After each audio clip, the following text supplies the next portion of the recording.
প্রকৃতির কোলে সাজানো শান্ত গ্রাম ইদিলপুর। এখানে প্রতিটি ভোর শুরু হয় পাখির ডাক আর ধোয়া ওঠা ভাতের হাঁড়ি দিয়ে। আজ যেমনটি হচ্ছে এই গারো পরিবারের ওঠানে।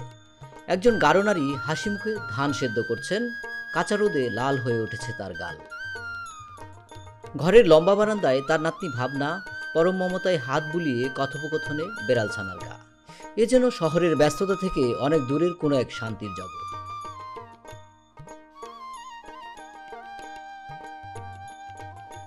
বাড়ির উঠোন পেরোলেই দৃষ্টির সীমানা জুড়ে গাঢ় সবুজ আনারসের বাগান যেন স্বপ্নের মতোই সাজানো।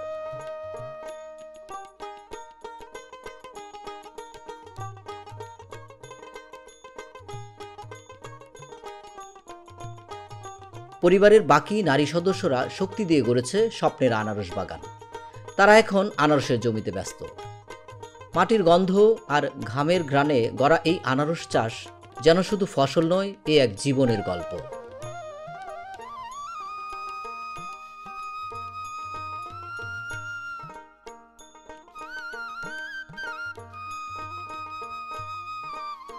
এখানকার বাড়িগুলো শুধু বসবাসের জায়গা নয়, নারী শ্রম, ভালোবাসা আর ঐতিহ্যের এক জীবন্ত নিদর্শন।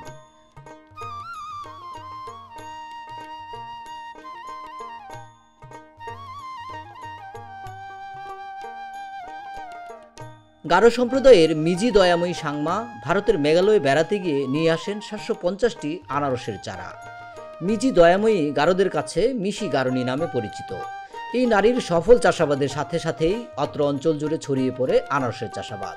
মিশি গারুনির হাত ধরেই 1942 সালে মধুপুরের লালমাটিতে আনারসের গোড়াপত্তন, যা বর্তমানে আনারসের রাজধানী বা স্বর্গরাজ্য।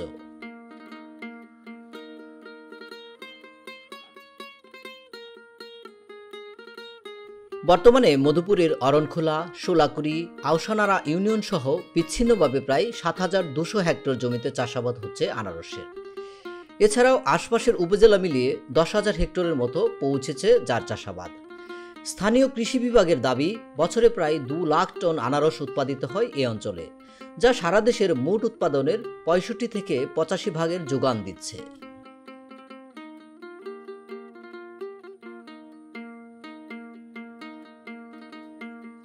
মধুপুরের গর্বেষ্টিত লাল মাটির জমিগুলো উঁচু হওয়ায় এখানে আনারস স্বাদেও যেমন, উৎপাদনেও বেশি। 13,000 চাষি বর্তমানে নিয়মিতভাবে চাষাবাদ করছেন বিভিন্ন জাতের আনারসের।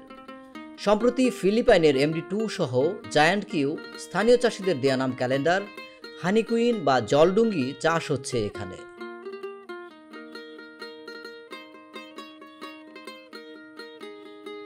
সবুজ পাতার সুসজ্জিত আসনে লাল বেনারসি পরে স্বরূপের মুখ ছড়াচ্ছে ফলেরানি আনারসের মঞ্জুরি। পত্রপল্লব করাতের মতো সুচালো নিরাপত্তার চাদরে ঘিরেছে রানীকে। মঞ্জুরি থেকে পরিপক্ক আনারসের রূপ নিতে সময় লেগে যায় 6 মাস।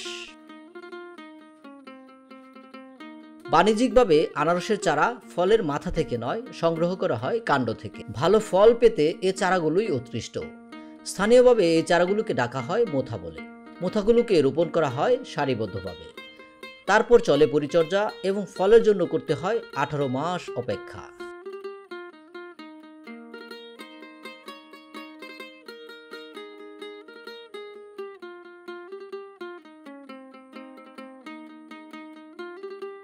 আনারস বাগানের পরিচর্যা খুব যে সহজ তা নয়।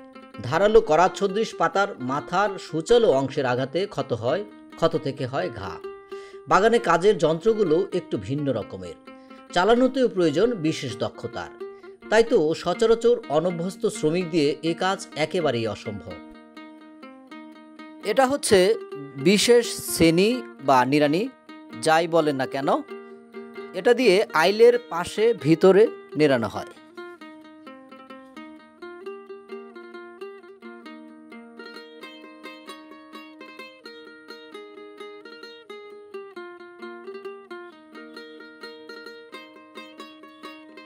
আষাঢ় শ্রাবণ মাস ফলেরানির পূর্ণ যৌবন। সৌন্দর্য আর সুঘ্রাণে বাগানসহ চারপাশ মুখরিত হতে থাকে তখন। তাই তো কৃষকের প্রস্তুতি ভোরের সূর্যের সাথে।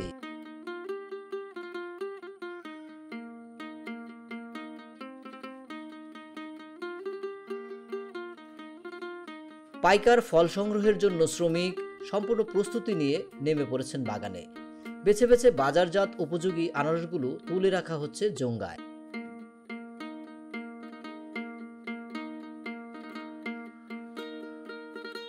মাথায় বেল্টের মতো আটকানো, পিঠে ঝুলন্ত বাঁশের তৈরি বিশেষ এই খাঁচার নাম হচ্ছে জোঙ্গা।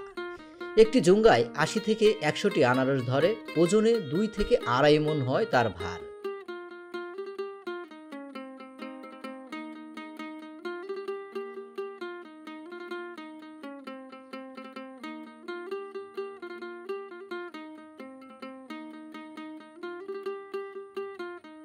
সেরা সৌন্দর্যের আনারসগুলোকে একসাথে স্তূপ করে রাখা হয়, বেছে বেছে আলাদা করা হয় আকার অনুযায়ী।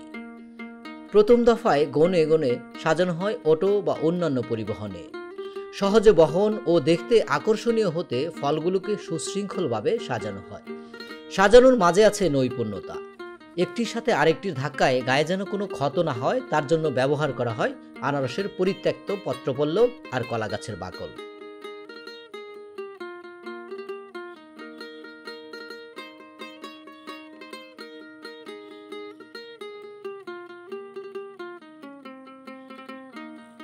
দিনের ঝলমলে আলোয় পাকা আনারসের সৌন্দর্য রূপের ঝলক ছড়ায়। সুঘ্রাণ এসে লাগে নাকে, পরখ করে খাওয়ার স্বাদ হয় দ্বিগুণ। খুবই রসালো, অত্যন্ত মিষ্টি। আসলে এই মধুপুর আনারসের যে সুখ্যাতি, এটার বিশেষ বৈশিষ্ট্য আসলে যে বাগান থেকে খেয়ে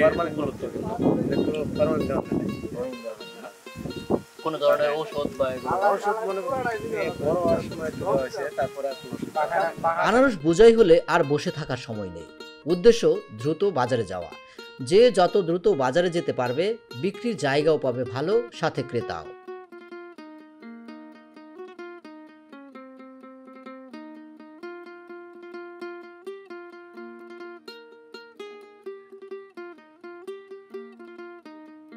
বাজারে আনারস পরিবহনে অটোরিকশার পাশাপাশি ভ্যান, টানা ঘোড়ার গাড়ি, এমনকি সাইকেলও ব্যবহার হয়। সাইকেলে পরিবহনের হিসেবটা একটু অন্যরকম। থরে থরে সাজানো আনারসগুলো যার সাইকেলে বহন করছে তাদের হিসেবটা বিক্রির শেষ পর্যন্ত।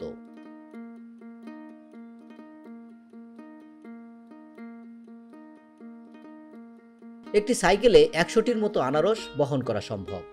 বাগান থেকে আনারস সংগ্রহ করে সাইকেলে বহন করে এনে বিক্রির পর প্রতি পিস আনারস থেকে বহনকারী পাবে ৪ থেকে ৫ টাকা করে।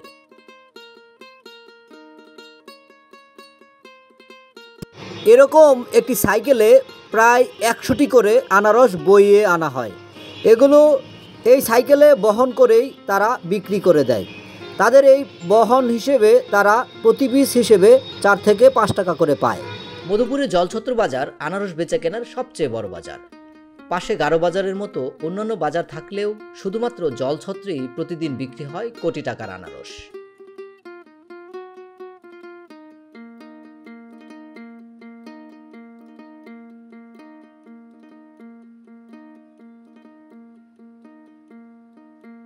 সারা দেশের বিভিন্ন প্রান্তের পাইকাররা জলছত্রেই ভিড় করে বেশি। পাইকাররা স্থানীয় পাইকারদের সহযোগিতায় দেখে দেখে সংগ্রহ করে আনারসগুলো একটি নির্দিষ্ট স্থানে স্তূপাকারে ফেলে রাখে।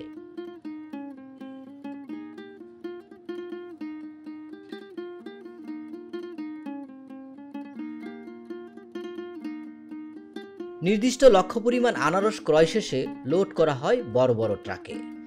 এখানেও চলে আরেকটি গণনা। আনারসগুলো ট্রাকে সুবিন্যস্তভাবে লোড করতে স্থানীয় ব্যাপারী, শ্রমিক সহ অন্যান্য জনবল সম্পৃক্ত থাকে।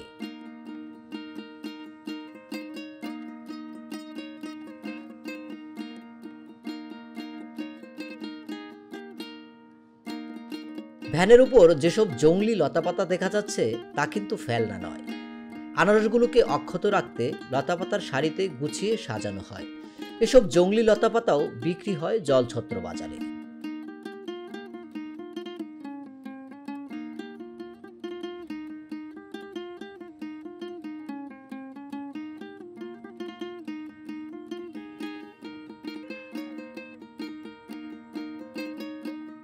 মৌসুমের প্রতিদিনই জলছত্র বাজারে জমে আনারসের হাট। প্রচুর আনারসের উপস্থিতিতে সকাল 8টা থেকে দুপুর 2টা পর্যন্ত এই সড়কে নিয়মিত জ্যাম বাঁধলেও বিরক্তি নেই যাত্রীদের মাঝে। চতুর্দিকে বোঝাই করা ফলের রানীর সৌন্দর্য আর সুঘ্রাণে বরং ভিন্ন রকমের এক অনুভূতির সৃষ্টি হয়।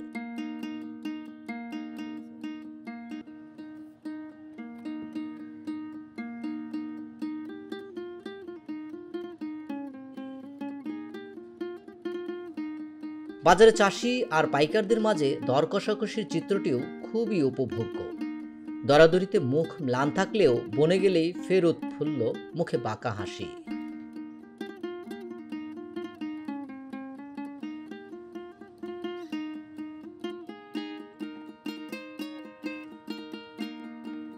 ঢাকাসহ সারা দেশ থেকে পাইকারদের উপস্থিতি যেদিন বেশি থাকে সেদিন আনারসের দামও থাকে ভালো। মোটামুটিভাবে বলা যায় বড় সাইজের হানিকুইন বা জলডুঙ্গির বাজার 10 থেকে 15 টাকায় সীমাবদ্ধ থাকে। বড় সাইজের জায়ান্ট কিউ বা ক্যালেন্ডার প্রতি পিস 25 থেকে 40 টাকা পর্যন্ত ওঠানামা করে। সুপাকৃত এই যে জাতের আনারসটি, এটি হচ্ছে ক্যালেন্ডার জাতের আনারস। এটির বর্তমান বাজার মূল্য আজকের বাজার এই জলছত্র বাজারে 25 থেকে 30 টাকা। এটি অত্যন্ত রসালো এবং কিন্তু সুস্বাদু। আদিবাসীদের হাতে যে আনারসের গোড়াপত্তন তা আজ আদিবাসীদের ছাড়িয়ে স্থানীয় চাষিদের পরম মায়া ও মমতার ফসল, গর্ব ও পরিচয়ের পণ্য। শ্রম ও ঘামে জড়িয়ে থাকা এ ফসল একদিকে যেমন দিচ্ছে অর্থ, পাশাপাশি দিয়েছে স্বতন্ত্র পরিচয়। নমুনাস্বরূপ 2024 সালের 24শে সেপ্টেম্বর মধুপুরের আনারস অর্জন করেছে জিওগ্রাফিক্যাল ইন্ডিকেশন বা জিআই স্বীকৃতি। মধুপুরের মধু, ফলের রানীর স্বাদ ও সুঘ্রাণ সারা পৃথিবীতে ছড়িয়ে দিতে এখন সরকারের সুনজরের প্রত্যাশায় মধুপুর তথা বাংলাদেশের মানুষ।